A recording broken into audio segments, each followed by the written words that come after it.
गजानन,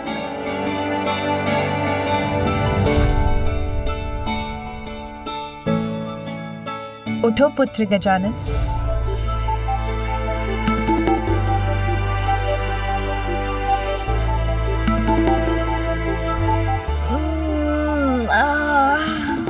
माँ, भोर हो गई। अरे वाह, अब तो मेरा अन्नप्राशन हो गया है। अब तो मैं कुछ भी खा सकता हूँ ना माँ? नहीं पुत्र, साधना करने वाले साधक का ध्यान भोजन, निद्रा और क्रीड़ा पर नहीं, अपितु मात्र अपनी साधना पर ही केंद्रित रहना चाहिए। साधना? कैसी साधना माँ? पंचाग्नि तप, अर्थात अत्यंत कठोर साधना करनी है तुम्हें, और उसका प्रारंभ आज से ही होगा पुत्र, जिसके लिए तुम्हें इस पूजा के योग्य बनना होगा पुत्र। प्रातः काल उठकर स्नान कर, पूजा स्थल पर पहुंचकर भगवान को भोग लगाकर पूजा प्रारंभ करनी होगी पुत्र। जाओ पुत्र, स्नान करके आओ, उसके बाद मैं तुम्हें भवन से दूर तुम्हारे तप स्थल पर लेकर चलूंगी। हमारे भवन से दूर माँ? हाँ। अच्छा।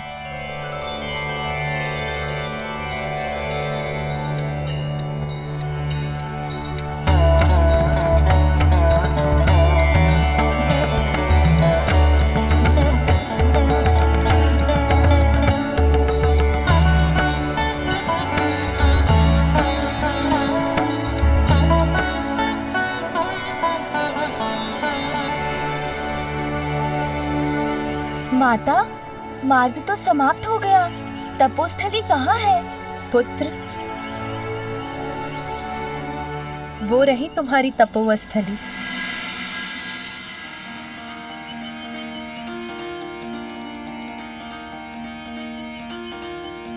पार्वती के मन में उमड़ी ममता, माँ की गोद में आए विघन हरता। पार्वती के मन में उमड़ी ममता, माँ की गोद में आए विघन हरता। अद्भुत बालक पर माँ प्रेम लुटाती, प्रथम देवता जग में उसे बनाती। हाँ, प्रथम देवता जग में उसे बनाती।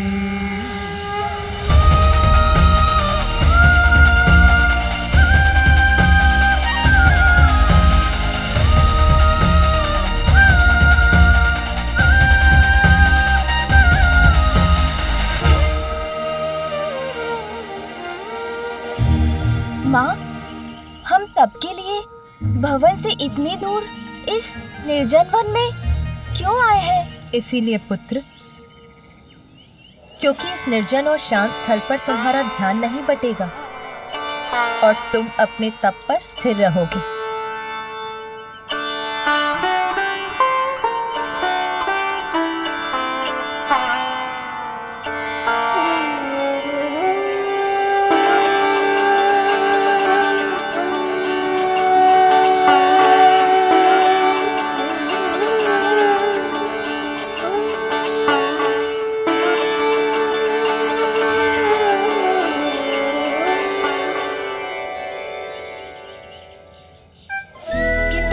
पंचाग्नि तप क्या होता है? इसका क्या महत्व है?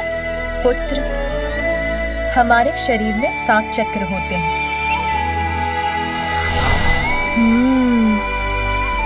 पृथ्वी से जोड़ने वाला मूलाधार, हमें सृजन की शक्ति प्रदान करने वाला और आनंद का स्रोत स्वादिष्ठान,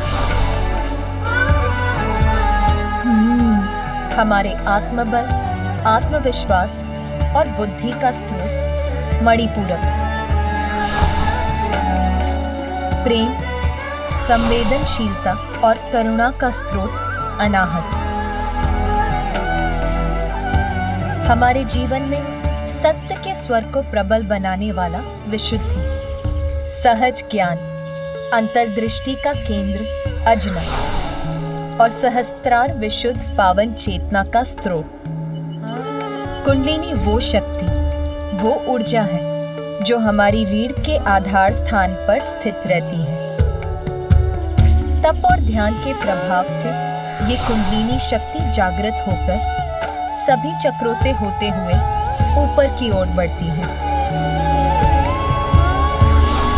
और जब वो हमारे शीश, हमारे मस्तक में प्रवेश करती है तो हमें परम ज्ञान की प्राप्ति होती है।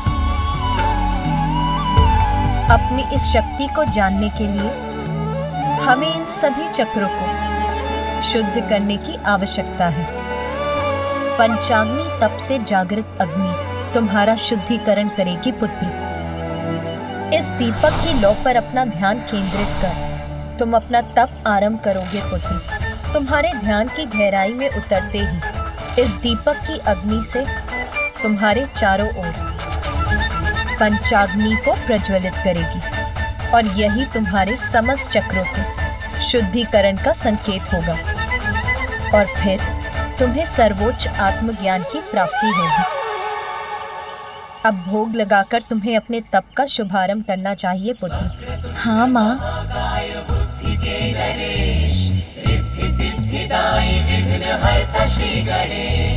सुमुख नाम प्रथम पूज्य देव तुम विशेष, रिद्धि सिद्धिदायी विघ्न हरता श्री गणेश।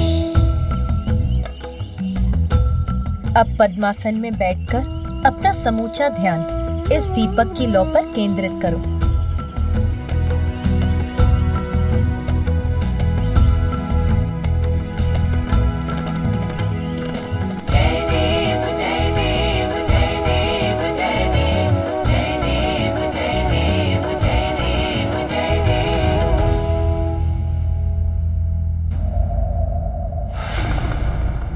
देवराज, आपको भी ज्ञात है कि अपने उत्तरदायित्वों से मुख मोड़ने का स्वभाव नहीं है मेरा, किंतु मेरा अनुज गजानन असुरक्षित है। उसे सुरक्षा प्रदान करने हेतु इस समय मेरा यहाँ कैलाश में उपस्थित रहना भी अत्यंत आवश्यक है। कुमार कार्तिकेय, ये कैलाश है, यहाँ स्वयं महादेव वास करते हैं, अर्थात गजानन सुरक्षित है। यदि कोई असुरक्षित है तो वो हम देवता हैं। हम देवताओं के सर पर संकट के मेघ छाएं।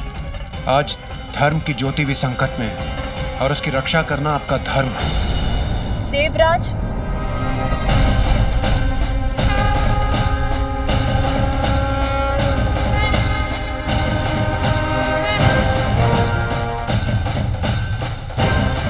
मात्र माता पार्वती और भोलेनाथ का पुत्र होने कारण हम उन्हें वो पद प्रदान करते जिस पद की योग्यता प्रमाणित करने के लिए उन्होंने अब तक कुछ भी नहीं किया। देवत्व प्राप्त करने का एकमात्र कारण योग्यता प्रमाणित करने वाला कर्म होना चाहिए, जन्म नहीं। प्रणाम माता।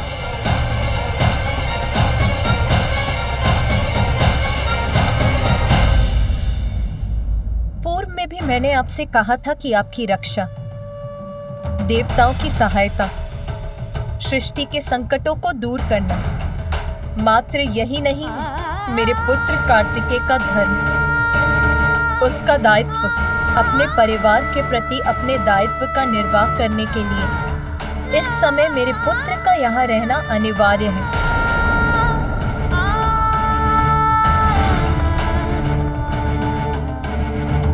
प्रभु, मैं तो केवल निवेदन ही कर सकता हूँ, निर्णय तो आप ही को लेना है।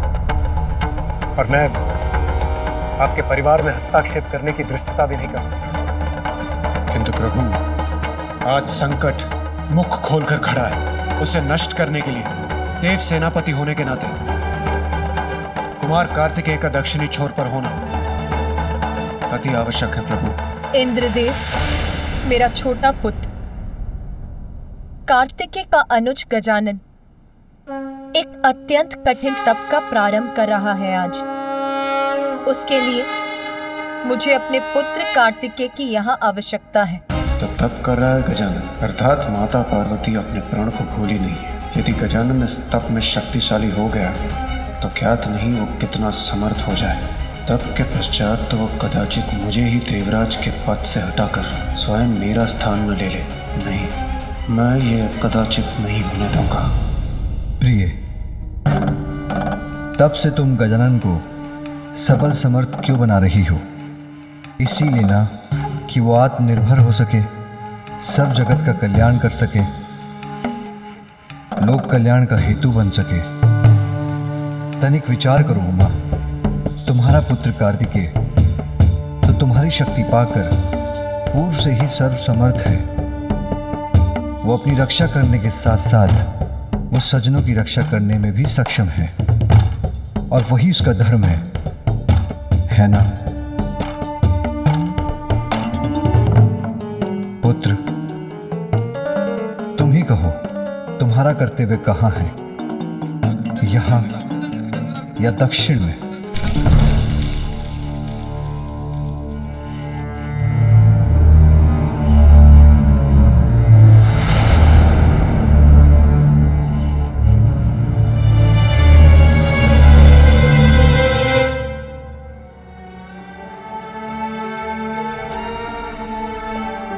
आप उदास मत होइए माता।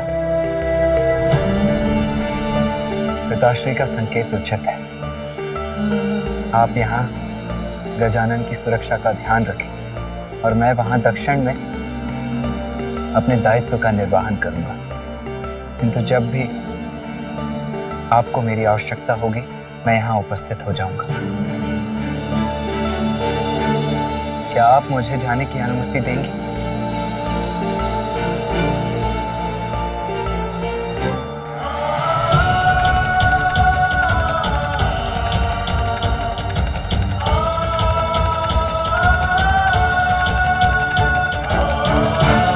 माता, क्या आप गजानन को मेरे प्रस्थान की सूचना दे देंगे? वहां जाकर उसके तप में कोई व्यवधान नहीं डालना चाहता।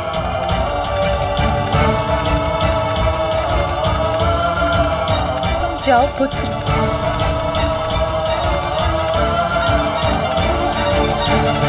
कर्तव्य के आगे अपने स्नेह का बलिदान देने का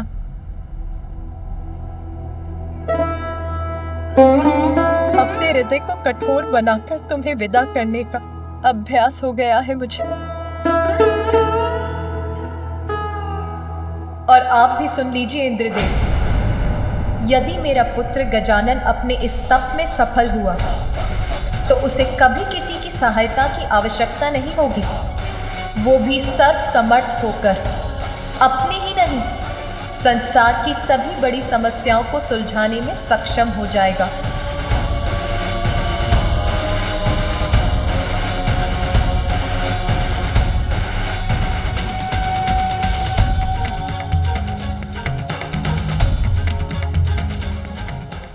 मंगलकर्ता स्वामी श्री मंगलमूर्ति, जन जन पूजे होती कामना पूर्ति। जय देव जय देव, चित्तहरण सुखदायक देव गणराया, वांछित फल पाया जो चरणों में आया। जय देव जय देव।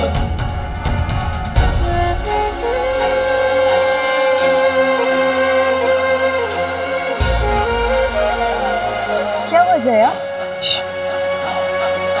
इतने ऊंचे स्वर में वार्तालाप करने की कोई आवश्यकता नहीं है जया। मैं अभी कैलाश में थी तो सुना कि कुमार कार्तिकेय दक्षिण की ओर जा रहे हैं। भैया जा रहे हैं मौसी, किंतु क्यों? अभी तो मैंने उनके साथ क्रीड़ा का आनंद भी नहीं लिया। अरे तुम इतने दुखी मत हो पुत्र गजानन। देखो ना, कुमार कार्तिकेय यहाँ नहीं रहेंगे तो माता अपना संपूर्ण स्नेह तुम्हीं पर तो निछावर करेंगी। फिर वो जितना भी स्वादिष्ट भोजन पकाएंगी वो सभी अकेले तुम्हीं को तो प्राप्त होगा। तुम्हें तो आनंद आ जाएगा ना। भोजन? अरे गजानन, तुम खड़े क्यों हो गए? मैं रसोई गृह जा रहा हूँ, अभी लौट आऊंगा। अरे रुको गजानन, गजानन।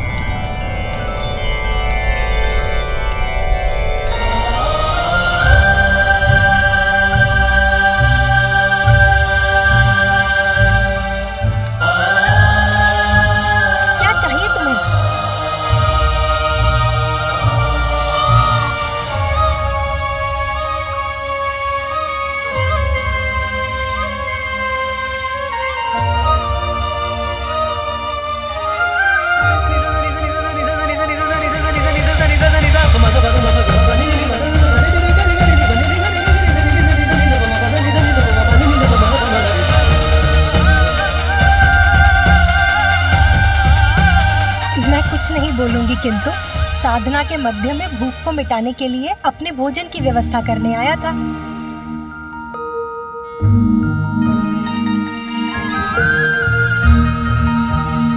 भैया, मैं आपके वाहन से भेंट कर सकता हूँ?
क्या हुआ गजानन?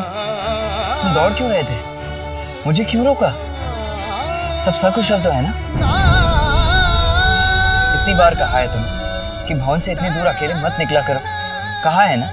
फिर माता को पता है तुम यहाँ हो? ये क्या है? भोजन आपके लिए, माँ के हाथों का बनाया हुआ भोजन। आपको अत्यंत प्रिय है ना माँ के हाथों का बनाया हुआ भोजन? ये लीजिए, जब मन हो तब खा लीजिएगा।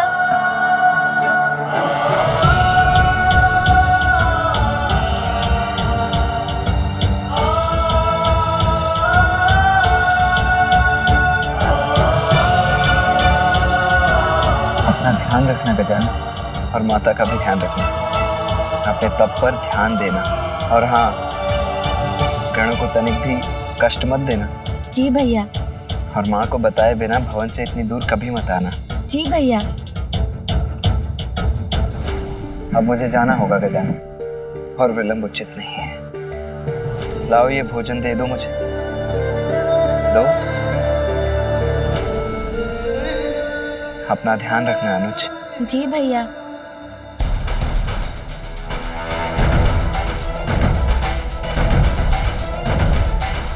आपका जाना मुझे तनिक भी अच्छा नहीं लग रहा भैया, किंतु आपको रोक भी तो नहीं सकता ना।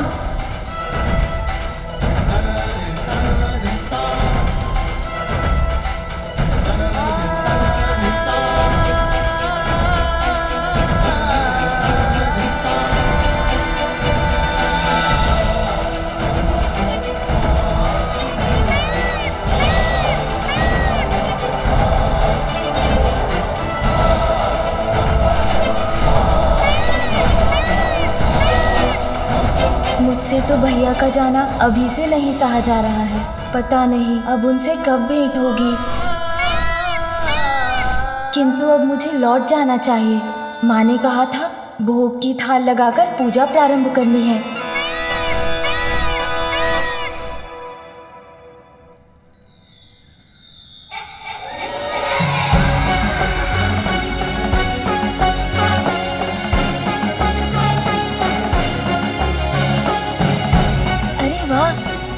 सुंदर तितली है।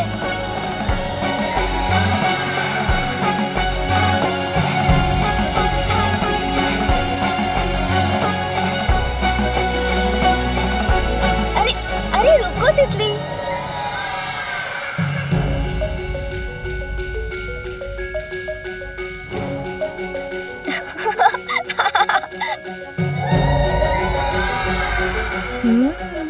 विश्राम कर रही हो तुम? अवश्य पकड़ लूंगा इस बार तुम्हें।